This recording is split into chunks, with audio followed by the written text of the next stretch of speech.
پز جان بیا، من کلی رو این لیز کار همی کرده ام، راهبری و راهبردی همی کرده ام. برو در استبل طویله همی بخوان. دمت همی گرم، خیالت راحت همی باشد. برو بریم که رفتیم. دوستان آماده همی باشید، آماده باشید. من به سر کدخدا را کلاه همی گذاشته ام، لیس خودمان را به پز همی داده ام. طویله پشت باغ را به نام پسر من همی بزن، زر. باغ جلوی طویله هم سهم دختر من همی باشد، زر جان. خاطرات یا جراب آقازاده من همی واگذار. آقایان صبر همی داشته باشید، به همه تان میرسد. آقازاده ها که سهل است، بگذارید اسمتان را بخواند. سهم عمو و عمو و خاله و دایی و 7 جد و آبادتان هم محفوظ است.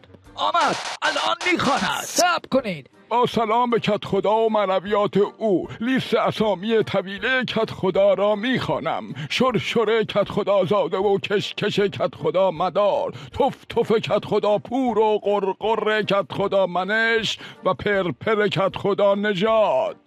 این چه اسمایی است که میخوانی؟ اینها که همه همان طویل خوابهای ریس بودندی. من که گفته بودم صبح در کدخدا همی هستم و راه ریس را ادامه همی میدهم. الان همه طویل خوابان ریس هستن، فقط جای خودش خالی است.